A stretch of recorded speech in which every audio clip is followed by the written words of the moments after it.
It's a great honour to speak to you all here today. To do so in this culture lawn, in the very heart of occupied Ireland, makes that privilege all the more great. Belfast, where modern Irish republicanism was born with the foundation of the United Irishmen in 1791. Belfast, which has sacrificed too many of her sons and daughters in the struggle for freedom. We're just a few hundred yards from where we stand. Many of them are buried in Milltown Cemetery.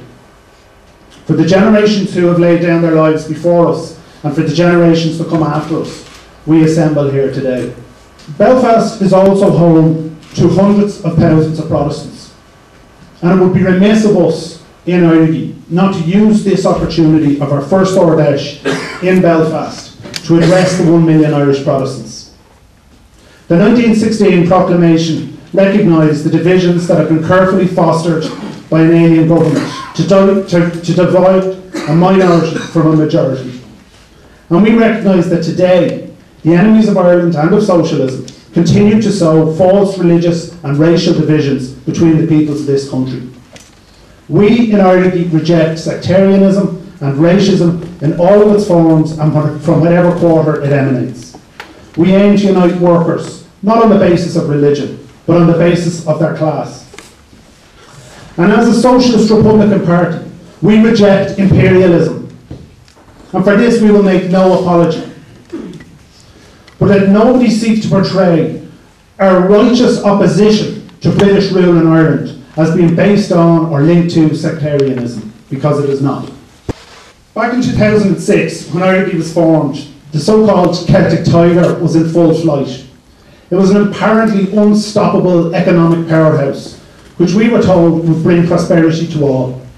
And here in the 6 counties, the political establishment above in Stormont, they were telling us that their rule would deliver real improvements to the quality of people's lives in Belfast and elsewhere. And 5 years ago, many Republicans, many of them against their own best judgment, hoped that the Good Friday Agreement could be hollowed out, that it could be used as a stepping stone to a free Ireland. Just 5 years later, the political landscape has changed beyond recognition. The true nature of the Celtic Tiger and the global capitalism has been exposed for all to see. And in the place of prosperity in the 26 counties, we have misery, poverty and hardship. And recent statistics in relation to the north have shown that in places like Belfast, in places like West Belfast, that the nationalist working class communities remain some of the most deprived communities, not just in the 6 counties, not just in Ireland, not just in Ireland and Britain, but in Western Europe. And at the same time that the real nature of capitalism has been exposed, with the bank bailouts, the cutbacks, the austerity measures, at the same time, thousands of Republicans across this island, and sometimes we don't have a sense of it, but it is a fact that thousands upon thousands of Republican activists have come to the conclusion that the Good Friday Agreement is now no more likely to achieve Irish national freedom than the 1921 treaty, 80 years before it. It's a simple fact. The Celtic Tiger and the Good Friday Agreement were never designed to, or capable of, addressing the real roots of conflict in this country. Occasional economic booms and rehashed treaties can only temporarily mask the truth about capitalism and about imperialism. As long as both exist, there will be conflict. And as long as there is conflict, there will be Republicans who will come together in organisations like IRIGI. And those organisations and those Republicans will be willing and able to bring the struggle to the doors of those who are responsible for causing the conflict, for those who are responsible for exploitation, and to those who are responsible for the occupation.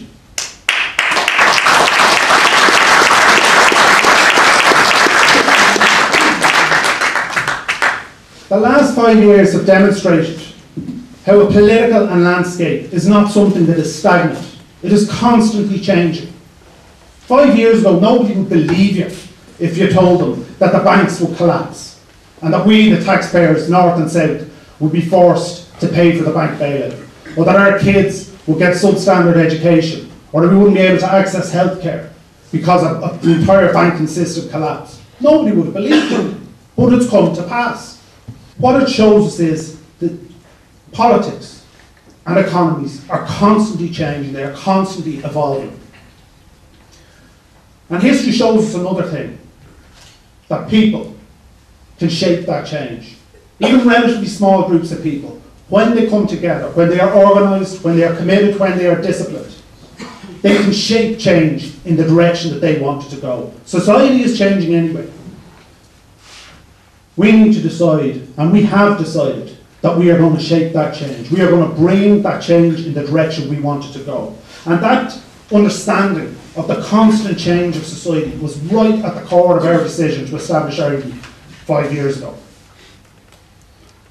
So after 5 years, it is reasonable, and we want to use this Ardèche to ask the question, what has IRD achieved?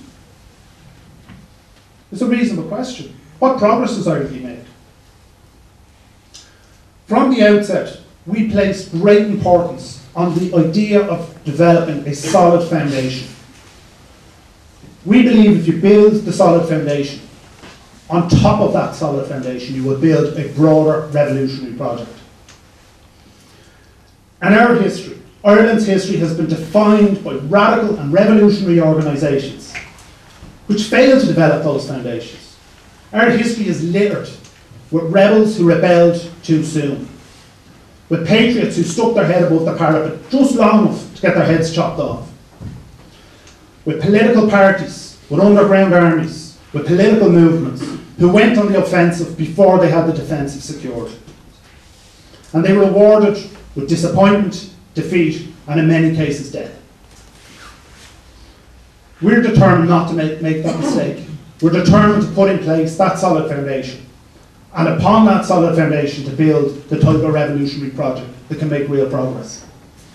So in just 60 months, that is the blink of an eye. We're talking here about an 800-year-long occupation, and we're talking about a capitalist model which has been in place for 150 years. So we need to give ourselves a chance here. In just 60 months, IRD has made much progress.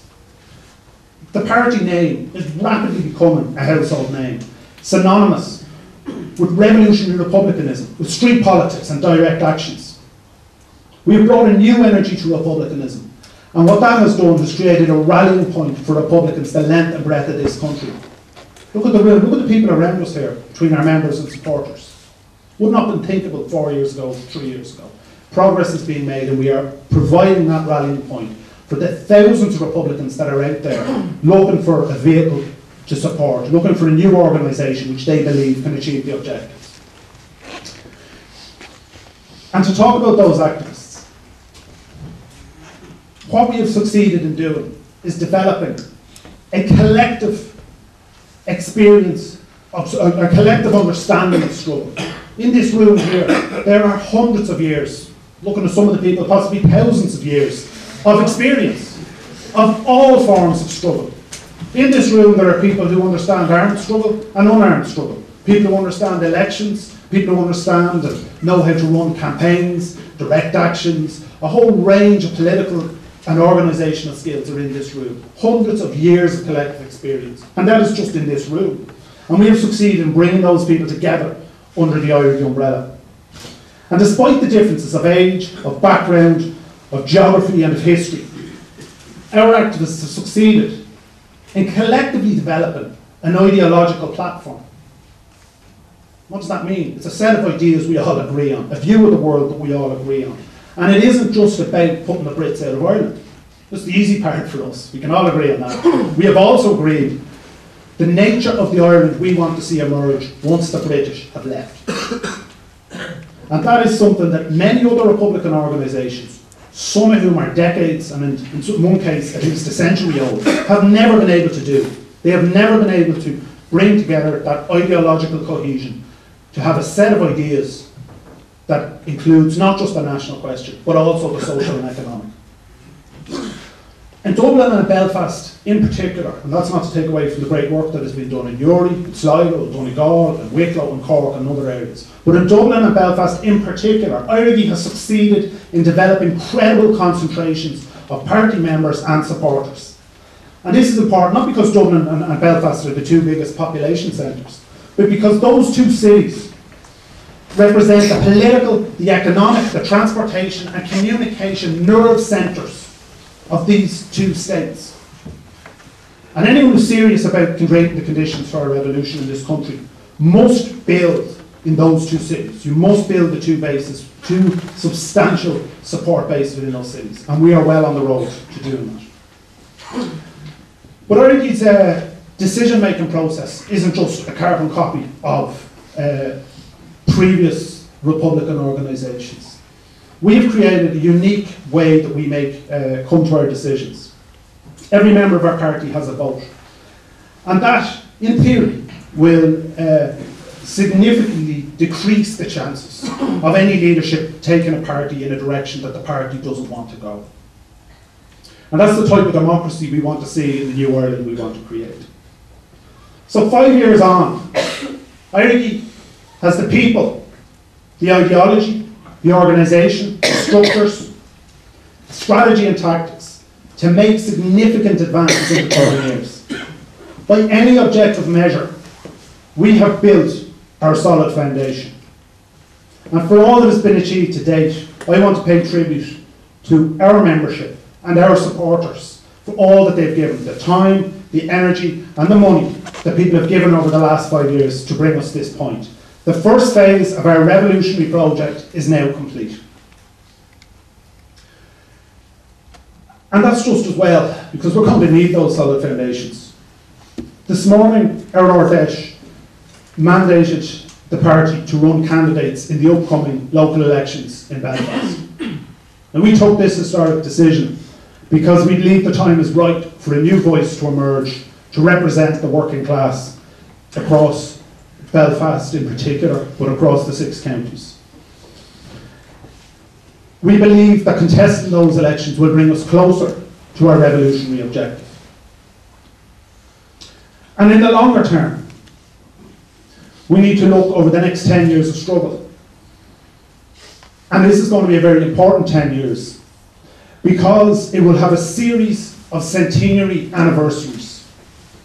Between now and 2021, which may seem a long way away at the moment, but the older you get, the quicker time moves on. So within just 10 years, we will have the 100th anniversary of the 1913 lockout, the 1916 Rising, the 1918 election, the Tan War, and the partition of Ireland. All of those anniversaries are coming 1 year after another over the next 10 years. And there's little doubt that our enemies are going to use these anniversaries to rewrite history in an attempt to copper fasten partition and to normalise the occupation. And this revisionism, this attempt to rewrite our history, must be resisted because it gives support to the ongoing occupation. British imperial interference in Ireland is not some historical footnote. It is as real today as it was in 1911. The British occupation of the 6 counties remains the single greatest challenge facing the Irish people. The last number of years have witnessed a creeping remilitarisation of Ireland by Britain's forces. It has been publicly admitted that the British Army Special Forces are again active in Ireland. The paramilitary PSNI are backfiring plastic bullets.